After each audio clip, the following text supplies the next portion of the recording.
आंचल सिंह, योगी आदित्यनाथ का बड़ा अध्यादेश, कोरोना मरीज ने खुद को छिपाया या यात्रा की तो 3 साल तक की सजा होगी। कोरोना वॉरियर्स को लेकर मुख्यमंत्री योगी आदित्यनाथ ने ये बड़ा कदम उठाया है। स्वास्थ्य कर्मियों के साथ ही सफाई कर्मी, सुरक्षा कर्मियों और प्रत्येक कोरोना वॉरियर की सुरक्षा के लिए मजबूत कानून बनाया गया है। सीएम योगी आदित्यनाथ की अगुवाई में उत्तर प्रदेश लोक स्वास्थ्य एवं महामारी रोग नियंत्रण अध्यादेश 2020 कैबिनेट से पास हो गया है। इसमें यह भी प्रावधान है कि अगर कोरोना मरीज ने खुद को छिपाया तो 1 से 3 साल तक की सजा होगी। तो योगी आदित्यनाथ ने कोरोना वॉरियर्स की सुरक्षा के लिए यह सख्त कदम उठाया है। इससे पहले भी हमने आपको दिखाया था कि अध्यादेश योगी सरकार ला रही है और अब वो अध्यादेश पास हो गया है। हम आपको बताते हैं कि अध्यादेश में आखिर क्या क्या है प्रावधान है। इस नए कानून के तहत जो कानून हमने आपको बताया कि अध्यादेश 2020 जो कोविड-19 से लड़ने के लिए ये अध्यादेश लाया गया है, इस कानून के तहत स्वास्थ्य कर्मियों, सभी पैरामेडिकल कर्मियों, तो बहुत सारे लोगों का ये सवाल रहता है कि स्वास्थ्य कर्मियों में क्या सभी पैरामेडिकल कर्मी भी आते हैं? तो जी हाँ, स्वास्थ्य कर्मियों और सभी पैरामेडिकल कर्मियों, पुलिस कर्मियों व स्वच्छता कर्मियों के साथ ही शासन की तरफ से तैनात किसी भी कोरोना वॉरियर से की गई अभद्रता या हमले पर 6 महीने से लेकर 7 साल तक की सजा का प्रावधान है। यानी 6 महीने से लेकर 7 साल तक की सजा का प्रावधान है और साथ में ही 50,000 से लेकर 5 लाख तक का जुर्माना भी देना होगा। चिकित्सकों, सफाई कर्मियों, पुलिस कर्मियों व किसी भी कोरोना वॉरियर्स पर थूकने या गंदगी फेंकने पर, वो आइसोलेशन तोड़ने पर भी इस कानून के तहत कड़ी कार्रवाई की जाएगी। कोरोना वॉरियर्स के खिलाफ समूह को उकसाने या भड़काने पर भी नए कानून, यानी जो कानून हमने बताया है, इसके तहत सख्त कार्रवाई होगी और इसमें जो सजा का प्रावधान है वो है 2 साल से 5 साल तक की सजा का प्रावधान है और साथ में जुर्माना भी है। 50,000 से लेकर 2 लाख तक का जुर्माना है। और इस नए कानून के अनुसार मुख्यमंत्री की अध्यक्षता में एक राज्य महामारी नियंत्रण प्राधिकरण बनेगा, जिसमें मुख्य सचिव समेत 7 अन्य अधिकारी सदस्य होंगे। दूसरा 3 सदस्यीय जिला महामारी नियंत्रण प्राधिकरण होगा, जिसके अध्यक्ष डीएम होंगे। राज्य प्राधिकरण महामारी के रोकथाम नियंत्रण से संबंधित मामलों में सरकार को परामर्श देगा, जबकि जिला प्राधिकरण जिले में विभिन्न विभागों के क्रियाकलापों के साथ समन्वय स्थापित करेगा। कोरोना महामारी को देखते हुए क्वारंटाइन का उल्लंघन करने पर 1 से 3 साल की सजा और जुर्माना 10,000 से 1 लाख तक का होगा। यानी कि जो क्वारंटाइन में जो नियम कानून बनाए गए हैं, अगर उनका उल्लंघन किया गया तो 1 से 3 साल तक की सजा होगी और उसके साथ साथ जुर्माना भी होगा। जुर्माना है 10,000 से 1 लाख। तो 1 साल से 3 साल तक की सजा और साथ में ही 10,000 से 1 लाख तक का जुर्माना होगा अगर कोई भी इस कोरोना महामारी में क्वारंटाइन के जो नियम कानून है उनका उल्लंघन करता है। और अस्पताल से भागने वालों के खिलाफ 1 साल से 3 साल तक की सजा और जुर्माना 10,000 से 1 लाख तक का होगा।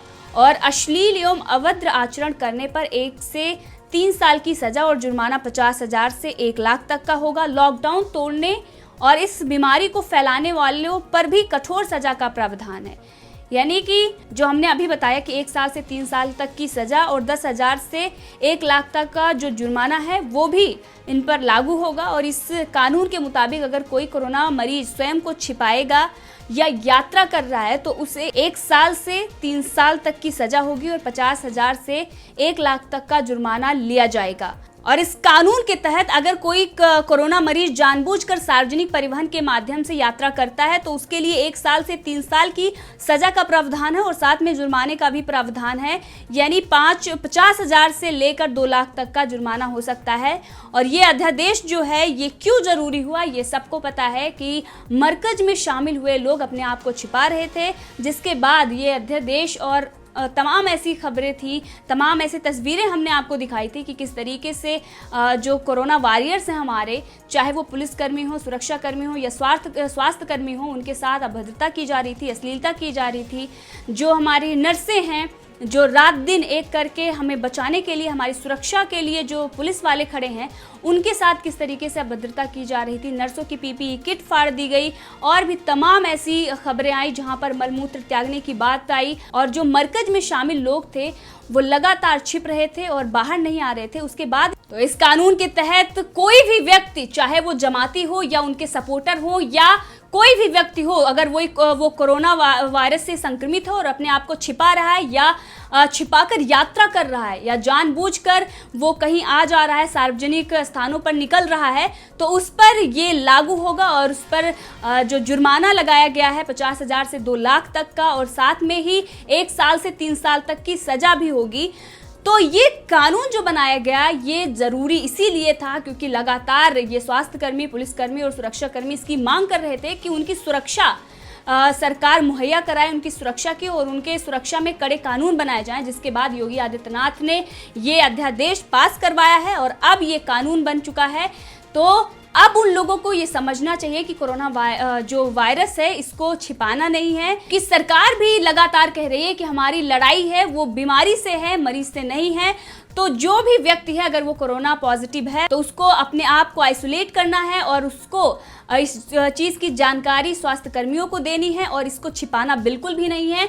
और अगर जानबूझकर वो कहीं बाहर जा रहे हैं तो इसमें भी कड़ा प्रावधान है, सजा का भी प्रावधान है और साथ में ही जुर्माने का भी प्रावधान है। तो इससे आप बच के रहें। और साथ में अब उन लोगों के लिए भी ये कड़ा कानून है जो पुलिस वालों पर आए दिन पत्थरबाजी कर रहे थे, जो स्वास्थ्य कर्मियों के साथ अभद्रता कर रहे थे, जो सफाई कर्मी हैं उन पर हमला कर रहे थे, उन लोगों के लिए भी यह कड़ा कानून है और अब किसी को भी बख्शा नहीं जाएगा। और वहीं पर योगी आदित्यनाथ ने बड़ा कदम उठाते हुए न्यायालय परिसरों को सैनिटाइजर करने के लिए और सुरक्षा के साथ ही इंफ्रारेड थर्मामीटर, थर्मल स्कैनर तथा सैनिटाइजर की व्यवस्था कराने के लिए कहा है। ऑरेंज तथा ग्रीन जोन में स्टेशनरी की दुकानों की भी खोलने की अनुमति उत्तर प्रदेश में दी जा रही है। इससे पहले हमने देखा था कि जो ग्रीन जोन और ऑरेंज जोन था वहां पर स्टेशनरी की जो दुकानें थी वो बंद थी।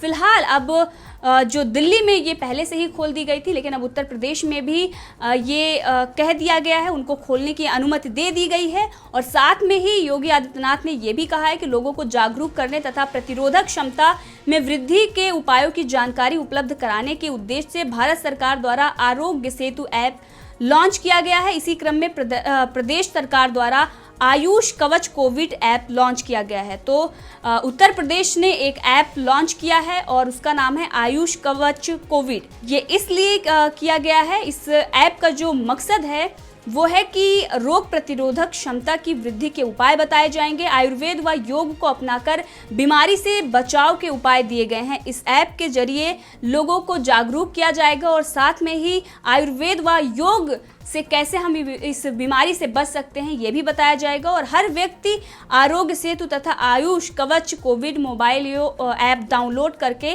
सुरक्षित रहे, इसका व्यापक प्रचार प्रसार हो, ये भी योगी आदित्यनाथ ने कहा है। और साथ ही टेलीफोन के माध्यम से लोगों को चिकित्सा परामर्श उपलब्ध कराने के लिए टेलीमेडिसिन व्यवस्था को सुदृढ़ किया गया है।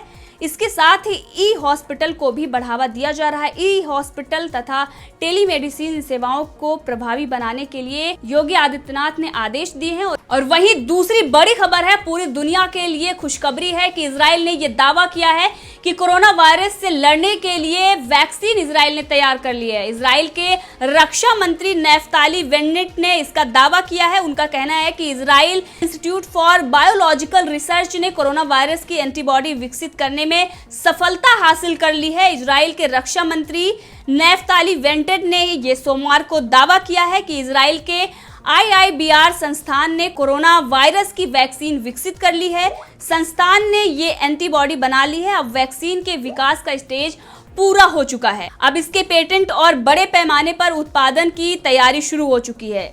IIBR इजराइल का बेहद ही गुप्त संस्थान है। यहाँ पर होने वाले प्रयोगों के बारे में बाहरी दुनिया को ज्यादा जानकारी नहीं मिलती, लेकिन नेस जियोना इलाके में स्थित इस प्रयोगशाला में दौरा करने के बाद नेफ्ताली बेनेट ने वैक्सीन बनने की खुशखबरी दुनिया भर के लोगों को दी है। और इजराइल का ये दावा पूरी दुनिया के लिए खुशखबरी है, क्योंकि रक्षा मंत्री का कहना है कि ये एंटीबॉडी मोनोक्लोनल तरीके से कोरोना वायरस पर हमला करती है, बीमार लोगों के शरीर के अंदर ही कोरोना वायरस को खत्म कर देती है। इसके बाद वायरस शरीर के अन्य हिस्सों या दूसरे शक में फैल नहीं पाता। Israel institute for biological research देश के रक्षा मंत्रालय के अधीन आता है। इस लैब ने अब इस वैक्सीन को पेटेंट कराने की प्रक्रिया शुरू कर दी है। इसके बाद इसे बड़े पैमाने पर बनाया जाएगा ताकि दुनिया भर के लोगों को इससे फायदा मिल सके। और यहीं पर जो लोग इजराइल का बहिष्कार करने की बात कर रहे थे, जो इजराइल को गाली देते थे, आज उनके लिए क्या खबर है कि क्या वो इस वैक्सीन का उपयोग करेंगे या कोरोना वायरस से लड़ने के लिए इस वैक्सीन का उपयोग नहीं करेंगे।